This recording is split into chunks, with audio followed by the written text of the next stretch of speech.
मैं कह सकता हूँ कि विश्वविद्यालय बहुत पुराना है, 1970 में स्थापित हुआ था, लेकिन उसके बीच कई तरह के चैलेंजेस थे और उस समय में मैंने ये कहा था कि मैं 3 टियर स्ट्रेटजी पे काम करूँगा। पहला, मैनेजमेंट ऑफ हायर एजुकेशन। दूसरा, रीओरिएंटेशन ऑफ हायर एजुकेशन। और तीसरा, क्वालिटी ऑफ हायर एजुकेशन। हमने पहले जो गैप्स थे, क्योंकि सबसे बड़ा चैलेंज जैसे मैंने ज्वाइन किया उस समय में एसएसआर लगभग तैयार थी नैक के लिए, वो सबमिट होनी थी। 1 महीने का समय मैंने बढ़वाया था नैक को रिक्वेस्ट करके। और सबसे पहला हमारा जो मेन चैलेंज था वो था नैक, क्योंकि हमारे पास A ग्रेड था और जब A ग्रेड पहले आया था उस समय में नैक पीयर टीम जो असेसमेंट करती थी उसी के बेस पे वहाँ पर स्कोर दिया जाता था। ये बदलाव हुआ था 70-30% का। 70% जो है वो थर्ड पार्टी इवेलुएट करती है based on whatever the documents we submitted to the NAAC. उसका थर्ड पार्टी है, थर्ड पार्टी इवेलुएशन करने के बाद जो अभी नैक पीयर टीम आती है उसके हाथ में 30% है और पूरा वेटेज लग करके उसके बाद स्कोर कैलकुलेट होने के बाद ग्रेड आता है। तो हमें खुशी इस बात की है कि ये विश्वविद्यालय कामयाब हुआ A ग्रेड को मेंटेन रखने में। दूसरा,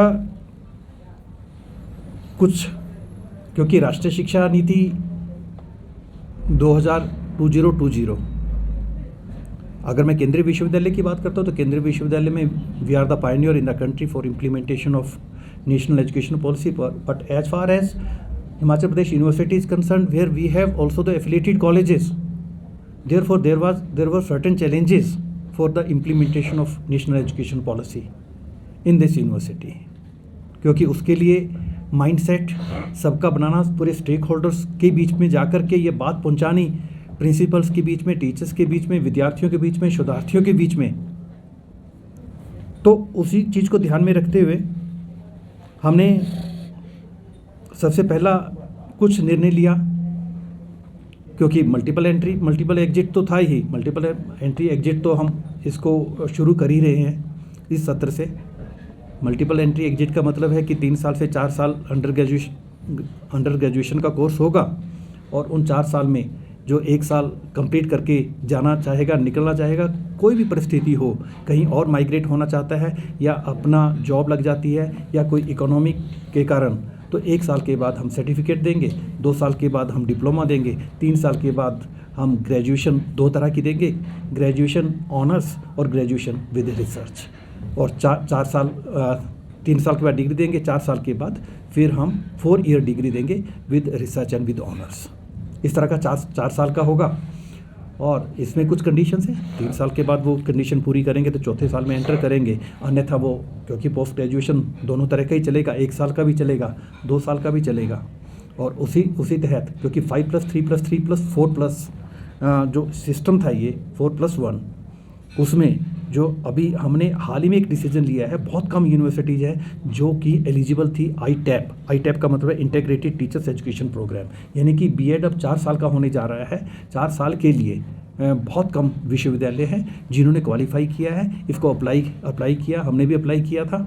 और मुझे खुशी इस बात की है कि हाल ही में जो है एनसीटी ने ये एक्सेप्ट कर लिया है हमारा, और मुझे पूरी उम्मीद है कि इस सत्र से 4 साल का आई टैप के तहत, जिसमें मैं फिर कह रहा हूँ कि बहुत कम विश्वविद्यालय हैं जिन्होंने आई टैप को क्वालिफाई किया है, अप्लाई करने के बाद उसको हिमाचल प्रदेश विश्वविद्यालय ने भी क्वालिफाई किया, और इस सत्र से हम 4 साल का बीएड शुरू करने जा रहे हैं। वो भी नेशनल एजुकेशन पॉलिसी का ही पार्ट है। निश्चित किया है कि रिजल्ट जल्दी निकले, जहां रिजल्ट पीछे 6-6 महीने बाद निकलते थे, हमने इस बार 3 महीने के अंदर सारे रिजल्ट निकाल दिए थे।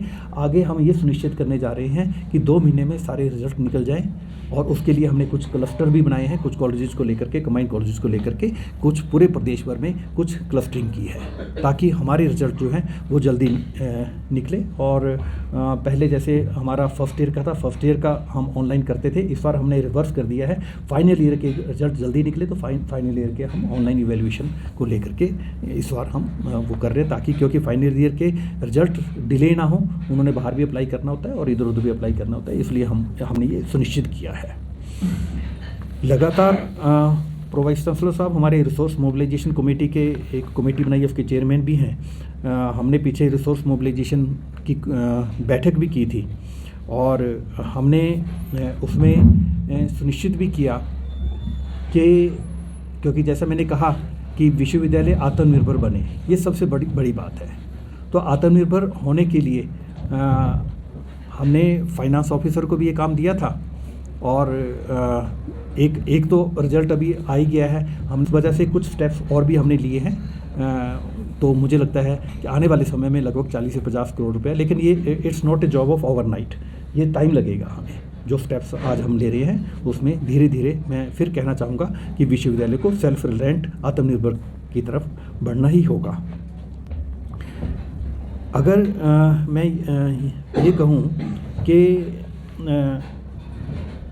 पिछले 3 साल में विश्वविद्यालय ने, अगर मैं पब्लिकेशंस की बात करता हूँ, जो मैंने डाटा अभी मंगवाया था, तो लगभग 1300 पब्लिकेशंस, रिसर्च पेपर्स हमारे फैकल्टी मेंबर्स ने छापे हैं। वो रिसर्च पेपर्स जो कि या तो यूजीसी केयर लिस्ट में है या स्कूपस लेवल के हैं। बहुत बड़ा पब्लिकेशंस है, कई बार नज़र नहीं आता, लेकिन बहुत अच्छा है। लगभग 1300-1400 पेपर्स का, और लगभग 500 पुस्तकें जो हैं हमारे इस दौरान निकली हैं। पेटेंट्स लगभग 15 के आसपास पेटेंट्स हमारे फैकल्टी मेंबर्स के आए हैं। और हम नहीं, ये बिल्कुल गलत बात है।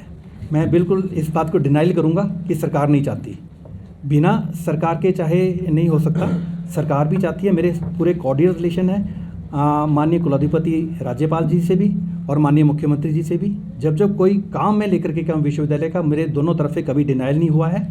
दोनों तरफ से ही मेरा पूरा साथ है, सरकार का साथ भी है और आदरणीय गवर्नर साहब का भी साथ है। ऐसा बिल्कुल गलत होगा अगर मैं ये कहूँगा कि सरकार नहीं चाहती। सरकार पूरी तरह से साथ है, चाहती है, इसलिए मैं बना हुआ हूँ। लेकिन मैं अपनी विवशता है, मेरी अपनी अभी दिल्ली में 2-3 दिन हॉस्पिटल में था, मेरी अपनी विवशता है। मेरे कुछ टेस्ट ठीक नहीं आए हैं, और ये आने जाने में भी बहुत मुश्किल हो रही है। मेरे अपने पर्सनल कारण से मैं दोबारा से रिक्वेस्ट की है, और मैं पेशकश करूँगा छोड़ने के लिए दोबारा से फिर।